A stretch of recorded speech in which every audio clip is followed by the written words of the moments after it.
خان صاحب مجھ سے 1 سال اور 2 مہینے کہتی ہوں کہ خودی کو کر بلند اتنا کہ اب ہر تقدیر سے پہلے خدا بندے سے خود پوچھے بتا تیری رضا کیا ہے۔ خان ایک ہی بلے پہ سارے چھکے مارے گا، کیونکہ پہلے ضمنی انتخابات بھی ہے جہاں لوٹوں کا چکر تھا۔ ڈیفینیٹلی خود مختار پالیسی امریکہ پسند نہیں کرتا۔ پارٹی کی اتنی اچھی ورکر ہیں، اس کے باوجود بھی آپ کو سورسز یوز کرنے پڑ رہے ہیں، اس کی وجہ پھر آہستہ آہستہ میں نے عمران کو پڑھنا شروع، اگر انٹرویو لینا ہے تو پکڑ کے گھٹنوں میں رکھ رہے ہیں ان کے۔ میں اسے ایسی دھونی دوں گا جو 25 مئی کو دی تھی۔ اس کا پہلے تو میرا دل چاہا اپنا سر پھاڑ لوں پکڑ کے، کس چیز سے ماؤتھ فل، وہ سوال کیا کر۔ اور دیکھو چینجز تو انسان میں، کوئی کہتے ہیں خان عیاش ہے، کوئی دیکھیں کوشچن اس میں خان صاحب کیا اپنے پارٹی کے اتنے جو مخلص اور محنتی ورکر ہیں ان سے بھی ملتے نہیں ہیں بالکل، یا ٹائم نہیں نکالتے ان کے لیے؟ یہ توشہ خانہ جو کیسز ہیں نامنظور سے، غلامی کی زندگی نہیں لینی، غلام قومیں کبھی بھی آزاد نہیں ہوتی۔ کوئی آج ادھر ہے، کوئی لوٹا ادھر ہے، کوئی لوٹا ادھر ہے، نظریات چینج ہو جاتے ہیں۔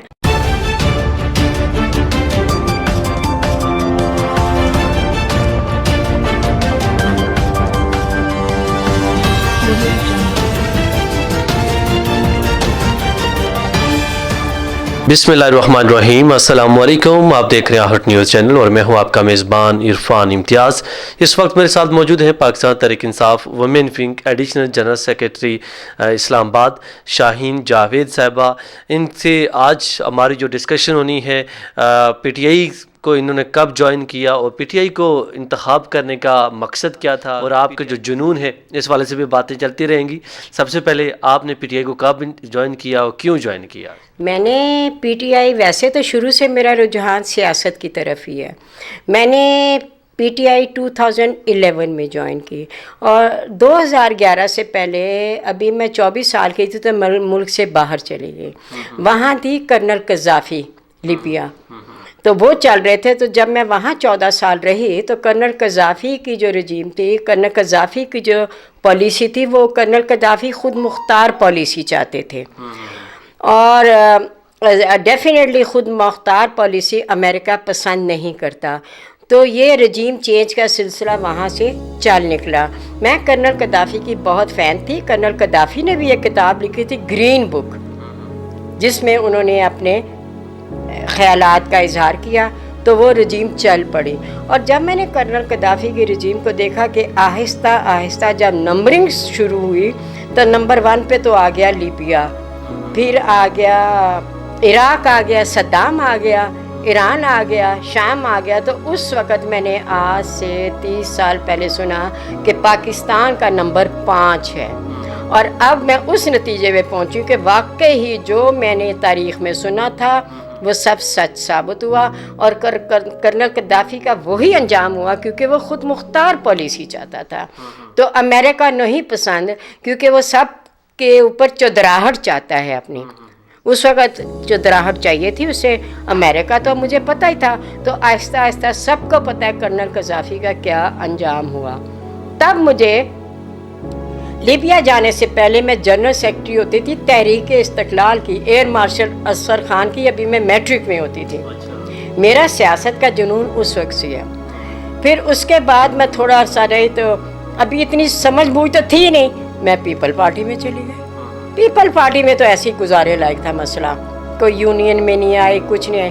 لیکن جب میں لیبیا سے واپس آئی تو میرے ذہن نے یہ کام کیا، وہ بھی خود مختار پالیسی چاہتا تھا، اور یہاں ایک دلیر بندہ آ رہا ہے، اور وہ دلیر کون ہے؟ ہمارا کپتان عمران خان، یہ بھی تو خود مختار پالیسی چاہ رہے ہیں۔ پھر آہستہ آہستہ میں نے عمران کو پڑھنا شروع کیا، کیونکہ میرا ویسے بھی پڑھائی لکھائی سے ہے، میں بیکن ہاؤس کی ہیڈ بھی رہی ہوں، 38 سال سرو بھی کیا ہے، میں نے لیبیا میں بھی براڈ کاسٹنگ میں سرو کیا۔ شاہین صاحبہ ہی جو آج کل امریکہ میں ہوں، وہ یہاں جس کے ساتھ کام کرنا چاہیے، کیونکہ میرا پریویس ایکسپیرینس بھی تھا کہ امریکہ خود مختار پالیسی نہیں چاہتا۔ قذافی چاہتا تھا، ہمارا خان بھی چاہتا ہے۔ ہم غلامانہ زندگی پسند نہیں کرتے، ہم ہرگز نہیں پسند کرتے۔ آئندہ نسلوں کے لیے ہمیں آزاد خارجہ پالیسی چاہیے۔ انڈیا بھی تو کر رہا ہے نا، اس کو کیوں نہیں کچھ کہہ رہے؟ اس کی بھی تو آزاد خارجہ پالیسی ہے۔ اسی طرح ہمارے خان صاحب اگر چلے گئے ہیں تیل اور اس کا معاہدہ کرنے، تو کیا قیامت ہوئی؟ آج یہ لوگ ادھر گئے ہیں نا, آج یہ بھی تو ادھر جا رہے ہیں. خان نے کچھ بھی غلط نہیں کیا, خان نے کچھ بھی غلط نہیں کیا. اور اس کے بعد خان پہ دفعہ لگتی رہی, 1 2, صبح اٹھتے ہیں 4 دفعہ, دوپہر کو اور میرا تو اب یہ اندازہ ہے کہ ہمارا Khan Guinness book of world record میں آ جائے گا. سب سے زیادہ FIR خان پہ کٹی ہیں, سب سے خان کی اور زیادہ پکی کھلا. میرے سامنے ڈرون اڑا ہے, میں رشتہ داروں کے پاس, بھائی یہ کیا ہے, یہ بیس دے دیا. اور میرا خیال ہے وہ زمانہ تھا پرویز مشرف کا. اب یہ آپ دیکھیں کتنی دفعہ یہ ہوا ہے, یہ سارے آئے ہیں نا. نواز شریف کے زمانے میں ہوا, 3 دفعہ ہوا, 90s میں ہوا, 2007 میں ہوا. لیکن ان کے نظریات سے, ان کی پالیسی سے میں اختلاف کرتی ہوں. میرا نظریہ خان صاحب کے ساتھ ہے. پھر آہستہ آہستہ مجھے پتہ چلا خان صاحب نے ایک کتاب لکھی ہے انڈس جرنی, اور وہ خان صاحب نے کتاب لکھی تھی 30 سال پہلے, جو امریکہ میں پبلش ہوئی. اب میرے پاس یہ کتاب نہیں تھی, میں نے بڑی مشکل سے امریکہ سے ایمیزون سے وہ کتاب منگا لی اور ہزاروں میں آئی. اچھا, میں دیکھ رہا ہوں آپ نے بکس بھی جو انڈس آپ نے اسپیشل منگوائی ہے وہاں سے, اور اس کے علاوہ آپ نے آٹوگرافس بھی لیے, بیٹ کے اوپر بھی, اور اسپیشل آٹوگراف آپ نے لیے. آپ بڑے PTI کے جیالی لگ رہی ہیں, بہت زیادہ جسے کہتے ہیں دیوانگی کی حد تک. اس حد تک PTI کے ساتھ آپ کا یہ لگاؤ کیوں ہے؟ جی, میرا اس لیے لگاؤ ہے کہ خان صاحب ایک دلیر اور نڈر لیڈر ہیں, اور جب وہ سوچتے ہیں نا وہ کر گزرتے ہیں, either this or that. اور میری بھی یہی ہے ایک نظریہ, یا یہاں یس نہیں تو نو, نو نہیں تو yes, there is no other option at all. آپ پہلے ارادہ کریں, سوچیں, اور پھر اس کے اوپر چل نکلیں. عزت اور ذلت خدا کے ہاتھ میں, عزت اور ذلت خدا کے ہاتھ میں. اور خان صاحب بھی یہی کرتے ہیں. اور بائی چانس خان صاحب کی پیدائش بھی اکتوبر کی ہے اور میری بھی اکتوبر کی ہے. میں پھر ایک دفعہ خان انہی کو تو جنگ لڑ رہا ہے. ہمارا اسلام آباد افغانیوں سے بھر گیا ہے, ہمارا جینا مشکل ہو گیا تھا. میں بھی اسلام آباد میں, ہر طرف افغانی, وہ ہمارے بھائی ہیں. خان انہیں بھائی کہہ رہا ہے, اتنے بندے. تو اگر وہ ڈرون کے خلاف بولتا ہے تو کیا گناہ ہے؟ اب کیا ہوا؟ خان کا جو پہلا بیسس مانگے جائیں یا مزید جنگ ہو, تو خان صاحب کا کیا جواب تھا؟ 2 لفظوں میں جواب تھا, ایبسولوٹلی ناٹ. اب وہ ایبسولوٹلی ناٹ اتنا عوام میں مشہور ہو گیا, نہ کسی نے اس کا دیکھا کہ یہ کیوں خان صاحب نے بولا تھا, کس چیز کے لیے بولا تھا. خان صاحب نے یہ نہیں کہا کہ میں تعلقات امریکہ سے خراب کر رہا ہوں. وہ آج بھی نہیں چاہتے تعلقات خراب کرنا, وہ تعلقات نہیں, انہوں نے ناٹ اس چیز کے لیے کہا گیا تھا, ختم ہونے کے لیے نہیں کہا گیا تھا. پھر خان جب وہاں جاتے ہیں تو وہاں ہی یہ برا. اب یہ دیکھیں اسرائیل, انڈیا, یہ سارے. اب لیٹسٹ دیکھیں ہمارے امپورٹڈ وزیر اعظم جب وہاں جاتے ہیں تو وہاں ان کا ویلکم سب کو پتہ ہے, ایک ایک بندے کو پتہ ہے. مسٹر بول رہے ہیں. مزے کی بات یہ تھی کہ جب انٹرویو انہوں نے لیا کہ آپ کے ملک میں جو سیاسی حالات ہیں اور خان صاحب جلد الیکشن چاہتے ہیں, تو مجھے نہایت افسوس سے کہنا پڑتا ہے تو وہ پاکستان. پہلے تو میرا دل چاہا اپنا سر پھاڑ لوں پکڑ کے, کس چیز سے ماؤتھ فل. وہ سوال کیا کر رہے ہیں, آپ جواب کیا دے رہے ہیں؟ Mouth full of. ارے آپ کا تو ملک فل آف واٹر ہے, آپ کہہ رہے ہیں ماؤتھ فل آف واٹر. انہیں جواب ہی نہیں دینا آیا. اگر انٹرویو لینا ہے تو پکڑ کے گھٹنوں میں رکھ رہے ہیں, گھٹنوں سے اٹھا رہے ہیں. میں نے انٹرنیشنل کانفرنس اٹینڈ کیا جی لیبیا میں, مجھے چھوٹی عمر میں چانس مل گیا. دیکھو انٹرپریٹر ہوتے ہیں وہاں بیٹھے ہوئے, انٹرپریٹر کیوں نہیں ہے ان کے ساتھ؟ اور میں یہ ہرگز نہیں کہوں گی کہ ہر شخص کو انگریزی بولنی ہے, ہمیں اپنی زبان کو فروغ دینا ہے. میں زبان کے لیے مرتی ہوں, میں بھی ابھی انگلش فٹافٹ بول سکتی ہوں, الفاظ آئیں گے اس میں, لیکن I will try to avoid those words. ضمنی انتخابات میں جس طرح سے پاکستان تحریک انصاف نے پروگرس دی ہے اور جتنی زیادہ سیٹیں نکالی ہیں ان ایکسپیکٹڈلی, بالکل بھی یہ سوچا نہیں جا رہا تھا یا کسی بھی پارٹی کے وہم و گمان میں نہیں تھا کہ اس حد تک جو ضمنی انتخابات میں دوبارہ سے سیٹیں نکلیں گی. کیا کہنا چاہتی ہیں جی اس کے بارے میں؟ آپ نے جو لفظ کیا نا unexpectedly, I was expecting 100%. Khan ایک ہی بلے پہ سارے چھکے مارے گا, کیونکہ پہلے ضمنی انتخابات بھی ہے جہاں لوٹوں کا چکر تھا, وہ رزلٹ آپ کے سامنے ہے. کیسا زبردست رزلٹ ہے وہ. تو خان ہارنے والوں میں سے نہیں ہے. اور اس کے لیے جتنی خان نے محنت کی ہے، ایک دن میں 4 جلسے، کوئی یونیورسٹی نہیں چھوڑی، کوئی شہر نہیں چھوڑا، کوئی وکیل نہیں چھوڑا، کچھ نے لائرز کے ساتھ اسکولوں میں، یونیورسٹیوں پہ، ہر جگہ خان صاحب نے. ہم تو ایکسپیکٹ کر رہے تھے جیتے گا، اور ہمارا یہ تھا کہ جہاں جہاں خان کھڑا ہوگا وہاں خان جیتے گا، اور یہی ہوا. لیکن مجھے جو سب سے زیادہ جو خوشی ہوئی ہے، جو میں اپنا پرسنل بتا رہی ہوں، مجھے فیصلہ آباد سے بہت خوشی ہوئی ہے. فیصلہ آباد سے میں کل سے وہاں کا یوتھ کا جو پریزیڈنٹ ہے اس کے ساتھ میں انٹچ ہوں فون پہ، کہ مجھے وہاں کا بتاؤ مشتاق، فیصلہ آباد کے کیا حالات ہیں. میں نے کسی سے ان کا نمبر لیا، میرے نیبرز میں ان کا بھائی ہے وہ. میں نے کہا آپ یوتھ کے پریزیڈنٹ ہیں پاکستان کے، تو مجھے بتائیں. تو پھر بھی کہتے ہیں کچھ سمجھ نہیں آ رہی. تو میں نے کہا مجھے تو خوشی ہوگی فیصلہ آباد سے. اور وہ چھکا مار گیا خان. خان وہاں بھی جیتا، خان ہر جگہ جیتا. یہ جو خان کرنا چاہ رہے ہیں نا، جو ویژن لے کے آیا ہے نا، یہ خان آج کا ویژن نہیں ہے. اس کی کتاب میں دیکھیں، یہ 30 سالوں سے وہ یہ ویژن لے کے آیا ہے. اور دیکھو چینجز تو انسان میں، کوئی کہتے ہیں خان عیاش ہے، کوئی دیکھیں چینجز جب آتی ہیں نا ایبرپٹلی آتی ہیں، اس پہ ٹائم نہیں لگتا. یہ اللہ کی طرف سے دین ہوتی ہے، ذہن آپ کا چینج ہو جائے. اللہ کی طرف سے ہوتا ہے کہ اب آپ کا یہ امر بالمعروف اور نہی عن المنکر. خان صاحب نے کتنے وہ ملائے ہیں، پہلے امر بالمعروف اور یہ کیا، کتنے رستے انہوں نے کیے ہیں کہ یہ. تو ٹھیک ہے، خان صاحب بہت اچھا کام کر رہے ہیں، ہمیں خان صاحب سے بہت امید ہے، اور الیکشن میں تو یہ کامیاب ہو گئے. اب دیکھیں آج خان صاحب کی اسپیچ ہے، وہ کیا نیکسٹ بتاتے ہیں ہمیں. خان صاحب ہرگز نہیں چاہتے کہ وہ لانگ مارچ کریں. اس کی وجہ سے وہ پاکستان میں بیڑا غرقی نہیں چاہ رہے، مروانا نہیں چاہ رہے. اب 25 مئی کو کیا ہوا تھا، کیا کیا انہوں نے 25 مئی کو؟ ہم بلو ایریا میں تو کیا ہوا؟ جب خان صاحب واپس ہو گئے تو انہوں نے کہنا شروع کر دیا کہ وہ ڈر کے، ارے وہ ڈر کے نہیں بھاگے تھے. اب جب رانا ثناء اللہ نے، ابھی اعلان ہوا نہیں ہے، اربوں کا بجٹ ہے روزانہ کا، جو کنٹینر لگائے ہیں چاری طرف، بالکل ایسے ہی کافی بجٹ اس پر اور یہ کس کا نقصان ہے؟ یہ پیسہ میرا اور آپ کا ہے، ہمارے ٹیکس کا پیسہ ہے.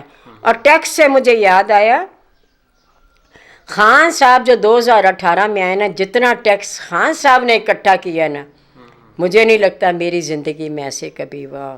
ایک تو خان صاحب کو آتے کرونا نے پکڑ لیا، وہ کرونا میں لگ رہے ہیں، وہ پہلے دن سے بول رہے ہیں میں NOC نہیں دوں گا، میں NOC نہیں دوں گا. خان صاحب کے ہاتھ بندھے ہوئے تھے. لیڈر تو وہ تھا، انہیں یہ کہا جاتا تھا معیشت پہ توجہ دو، احتساب کا چھوڑ دو، ووٹ چھوڑ دو. احتساب کے لیے تو وہ آئے ہیں، قانون کے لیے تو آئے ہیں. جب قانون ایک ہوگا معیشت آٹومیٹکلی. اچھا، اس کے علاوہ بات کر کے اگر اکثر یہ کہا جاتا ہے اپوزیشن پارٹیوں کی طرف سے کہ جہاں جہاں سے، جیسے کل کی اگر ہم ایگزامپل لے لیں کہ جو اکثریتی جو سیٹیں ہیں پاکستان تحریک انصاف سے نکالی ہیں، لیکن جہاں سے ہارے ہیں وہاں سے یہ بلیم کیا جاتا ہے اپوزٹ پارٹیوں پہ کہ ان کی طرف سے جو ہے وہ دھاندلی کی گئی ہے. جیسے یہ تو اپوزیشن میں چلتا ہے. اپوزیشن میں ویسے بہت زیادہ، میرے حساب سے بہت زیادہ دھاندلی نہیں ہوئی ہے، لیکن خان صاحب اکثریتی جماعت بن گئے ہیں، یہ ہمیں ایکسیپٹ کرنا چاہیے. اور رانا ثناء اللہ نے ایکسیپٹ ایک طریقے سے کر لیا ہے. جب ان کا انٹرویو تھا، پریس کانفرنس ہی، کہتے ہیں اگر یہ آیا، ان کے میں اسے ایسی دھونی دوں گا جو 25 مئی کو دی تھی. اس کا مطلب 25 مئی کو دھونی اسی نے دی تھی نا. یہ مان گیا نا، سیدھا نہیں مانا تو انڈائریکٹ وے سے مان گیا. اور یہ میرا اور آپ کا پیسہ ہے، یہ غریب قوم کا پیسہ ہے، جو اربوں کا بجٹ لگ رہا ہے کنٹینر روک رہے ہیں، چاہے خان اعلان بھی نہ کرے. اچھا، آپ نے عمران خان صاحب سے آٹوگراف بھی لیے، میں دیکھ رہا ہوں بیٹ کے اوپر بھی لیے آپ نے، پھر بک کے اوپر بھی لیے، یہ کب لیے آپ نے؟ یہ میں نے ڈائریکٹ نہیں لیے، میں نے بڑے سورسز یوز کیے ہیں، یہ میں نے ڈائریکٹ نہیں لیے. آپ پارٹی کی اتنی اچھی ورکر ہیں، اس کے باوجود بھی آپ کو سورسز یوز کرنے پڑ رہے ہیں، اس کی وجہ؟ جی ہاں، میں نے آج بھی اپنی مینجمنٹ سے کہا ہے اب تو خان صاحب جیت گئے ہیں، ہمیں کبھی ملنے تو دیں. لیکن اب جو ہمارا اوٹ ٹیکنگ سیرمنی ہوئی تھی کنونشن سینٹر میں وہاں تسمیہ لے کے خان صاحب کے پاس پہنچی تو گئی.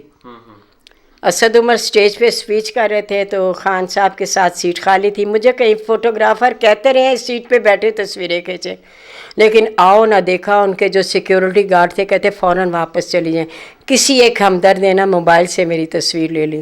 وہ تصویریں ہیں, وہ ماؤنٹ کروا دی ہیں میں نے, اور وہ خان صاحب کے پاس ہی ہیں. اور اس کے بعد ایک کوشچن اس میں, خان صاحب کیا اپنے پارٹی کے اتنے جو مخلص اور محنتی ورکر ہیں ان سے بھی ملتے نہیں ہیں بالکل, یا ٹائم نہیں نکالتے ان کے لیے؟ نہیں, ہمارے ایم این ایز نا ہمارے سینٹرل آفس میں ہوتے ہیں, میں وہ بھی آپ کو دکھاتی ہوں. جیسے بلہ کا ہے, ہم نے وہاں سامان بھیجا سندھ میں, ہمارے ایم این ایز آتے ہیں, ایکس ایم این ایز ہوتی ہیں, سیمی ایز ڈی بھی ہوتی ہیں, سینیٹر بھی ہوتی ہیں, اور فوزیہ بھی ہوتی ہیں, نفیسہ خٹک ہوتی ہیں. ہمارے نوٹیفیکیشن کے لیے میرے گھر سینیٹر آئی ہیں, سب آئے ہیں, ایسی بات نہیں ہے. تو لیکن یہ ہے کہ ہم سپورٹرز اور ورکرز اتنے زیادہ ہے کہ شاید یہ ابھی ٹائم نہیں نکال پا رہے. ہم نے کہا تو ہے اپنی مینجمنٹ سے کہ ہمیں خان صاحب سے اب تو ملوا دے. جیسے ہم بھی تو ملیں, ہم جو ورکر اتنی آ رہے ہیں جان, یہ کچھ ہے کہا تو ہے, وہ کہتے ہیں ابھی خان صاحب بزی ہیں, جو بھی ہے. بنی گالا بھی ہم جاتے ہیں, ہر جگہ جاتے ہیں, لیکن ایکسیس نہیں ہے کہ ان کے قریب, وہ ہمارے سامنے بیٹھے ہوتے ہیں لیکن ہم ہل کے ان کے قریب. اب یہ میرے آپ نے کتنے آٹوگراف دیکھے ہیں, بہت دیکھے ہیں نا. تو یہ سب سورسز سے ہیں, ڈائریکٹ لینا بھی چاہے ہیں تو ڈائریکٹ جو ہے نا, اصل میں یہ ہے کہ ہزاروں لوگ ہیں جو خان صاحب سے ملنا چاہتے ہیں. بندہ ایک ہے جو اپوائنٹمنٹ دے گا, اس کی تو جان پہ بنی ہوتی ہے, اپوائنٹمنٹ دے تو کس کو دیں کس کو نہ دیں. لیکن ہوپ فار دا بیسٹ, ہو سکتا ہے. میں خان صاحب کے پاس چلی تو گئی, تصویر بھی آ گئی, بلکہ وہ بھی میں دکھانا چاہوں گی اس پہ. ہاں, تو یہ ہے چیز. تو لیکن دیکھیں ابھی کیا تھا, لیکن ابھی کوئی بات نہیں, اسٹل دیر از ٹائم. ہو سکتا ہے ہمیں چانس ملے. اور خان صاحب وومن ونگ کی تعریف بھی بہت کرتے ہیں کیونکہ عورتیں بہت زیادہ ہوتی ہیں ان کے جلسوں میں, اور میں تو ویسے ہی نمبر 1 پہ ہوں, 100% ہے میری. بالکل ایسے دیکھ رہے ہیں آپ, ہر جلسے جلوس ریلی میں آپ سب سے آگے ہوتی ہیں. اچھا, خان صاحب کی ہر بار یہ اسپیچ ہوتی ہے, اب پھر یہ اسپیچ ہے, آج کی بھی ان کا جو ایڈریس دیکھا جائے تو ان کا یہی کہنا ہے کہ ہم الیکشن جو ہے وہ قبل از وقت چاہتے ہیں. کیا یہ کامیاب ہو پائیں گے, اور اگر کامیاب ہوتے ہیں تو پی ٹی آئی کو آپ کس اسٹیٹس پہ دیکھ رہی ہیں؟ جی, میں تو یہی چند باتیں 2-3 جملے کہنا چاہوں گی. نمبر 1, ہمیں -1 فارمولہ نامنظور. یہ توشہ خانہ جو کیسز ہیں نامنظور, ہمیں یہ دونوں کیسز نامنظور. اب ہماری صرف ایک ڈیمانڈ ہے, ارلی الیکشن. شفاف کی بھی ہم نے اب کہانی چھوڑ دی ہے کیونکہ الیکشن کمیشن ان کا اپنا ہے. تو ابھی بھی کل بھی تو الیکشن ہوئے ہیں, خان صاحب جیت گیا, تو ہمیں ارلی. تو شفاف ہی ہوا ہے کل بھی. میں تو کہتی شفاف ہوئے ہیں. دیکھیں یہ چھوٹا موٹا چلتا رہتا ہے, چھوٹا موٹا چلتا رہتا ہے. فارم 45 کا میں نے یہاں میں بنی ہوں یہاں پولنگ ایجنٹ, ابھی 18 والے میں 45 کا بڑا چکر چلا تھا. اسد عمر بات, میں باہر نہیں نکلی جب تک میں 45 نہیں لوں گی. انہوں نے کہا جی مشین خراب ہے. کیا خراب ہے, ہم بندے ساتھ جاتے ہیں, پیچھے مارکیٹ ہے, فوٹو کاپی کروا لو. تو 45 از ویری امپورٹنٹ, لیکن اگر کسی کو پتہ ہو تو. اس لیے ہم ایک چیز دیکھتے ہیں یہ کہ خان صاحب کے ساتھ نا پڑھی لکھی لوٹ کافی ہے, بہت پڑھے لکھے لوگ ہیں, اور ارلی الیکشن کروا لیں. اور ارلی الیکشن اس لیے نہیں کروا رہے کہ انہیں پتہ ہے ان کا فیوچر کیا ہوگا. ہماری ایک ہی اب ڈیمانڈ ہے, صاف اور شفاف ارلی الیکشن ودن. یہ اگر میں کہتی ہوں, مجھے نہیں پتا خان صاحب کے آج کی تقریر میں کیا فیصلہ ہے, اگر ارلی الیکشن کی یہ ڈیٹ دے دیتے ہیں تو میرا نہیں خیال ہے کہ خان صاحب جو ہے نا یہ نکالیں گے قوم تو اقتدار کی طرف چلا جاتا ہے. اچھا, ابھی آپ کوئی ینگ جنریشن کے لیے, پی ٹی آئی کے لیے, جیلوں کے لیے, ملک پاکستان کے عوام کے لیے کوئی میسیج دینا چاہیں؟ جی بالکل. سب سے پہلے تو میں یہ کہوں گی کہ ہمارا میڈیا نے بہت ساتھ دیا ہے, میڈیا نے بہت ساتھ دیا ہے. میڈیا کے ساتھ بہت زیادتی ہوئی ہے, ہمارے جرنلسٹ کے ساتھ بہت زیادتی ہوئی ہے, ہمارے چینلز کے ساتھ بہت زیادتی ہے. اب آ جاتے ہیں ینگ جنریشن کے.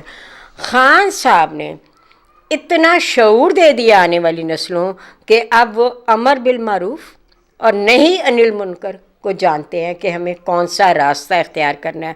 اب وہ اپنا یہ ذہن استعمال کریں ہمیں ووٹ کہاں کاسٹ کرنا ہے. اور ایک گھر میں 10 قسم کے ووٹ ہوتے ہیں, یہ بات نہیں ہے. ہم ایک دم سب کو کنوینس بھی نہیں کر سکتے. دیکھیں تبلیغ ایک منٹ میں نہیں ہوتی, یہ ہوائی باتیں ہوتی ہیں کہ ہم جائیں تو ہم نے 15 لوگوں کی تبلیغ کر دی. ایسا نہیں ہوتا. ہمیں بھی ٹائم لگا چینج ہونے میں نا, ایک پارٹی کی طرف جانے میں ٹائم لگا ہے, سوچیں بدلی ہیں. ہماری ینگ جنریشن کو مجھے یہ پیغام ہے کہ آپ سوچ سمجھ کے فیصلہ کریں, آپ کے لیے آئندہ کے لیے راستہ کون سا درست ہے, اور کوئی وجہ نہیں خدا آپ کی مدد نہیں کرے گا. اگر آپ غلامی کی زندگی چاہتے ہیں جدھر مرضی جاؤ, لیکن میری یہ نصیحت ہے کہ ینگ جنریشن سے غلامی کی زندگی نہیں لینی. غلام قومیں کبھی بھی آزاد نہیں ہوتی, تحریکیں اسی طرح چلتی ہیں, اسی طرح مرتے ہیں, اور کامیابی قربانیوں سے ہوتی ہے. خان صاحب قربانی دے رہے ہیں, ہم بھی قربانی. دیکھیں نا میں اتنی ایج کی ہوں, ہم قربانی کے لیے تیار ہیں نا. ابھی گھنٹے بعد کال آ جاتی ہے, آج بنی گالا میں نے گاڑی بھگانی ہے, گھر سے ڈانٹ کھانی ہے تو بھاگ جانا ہے. ہم نے تو جانا ہے. اس لیے میں ینگ جنریشن سے کہتی ہوں خدا کے لیے میری ریکویسٹ ہے, خان صاحب نے جو شعور دیا ہے نا آپ کو, اس پہ عمل کرو, اور سچ اور جھوٹ کا موازنہ کرو, اور سچ کرو. اور جب سوچ لو تو چل پڑو اس رستے پہ جس رستے پہ ہمارے خان صاحب پر دلیر اور سچے انسان ہیں. بھلے سے دنیا دیکھیں سیاست میں سب چلتا ہے, کوئی آج ادھر ہے, کوئی لوٹا ادھر ہے, کوئی لوٹا ادھر ہے, نظریات چینج ہو جاتے ہیں, سب کچھ چینج ہوتا ہے. ابھی بھی دیکھیں پارٹی کے اندر ود ان پارٹیز بنی ہوئی ہیں, اور یہ نہیں ہونی چاہیے. اگر آپ نے کرنا ہے تو سچ بول کے سیاست کرو. میرا ذاتی موٹو یہ ہے کہ سیاست سچ بول کے بھی کی جا سکتی ہے, سیاست میں جھوٹ بولنا ضروری نہیں ہے.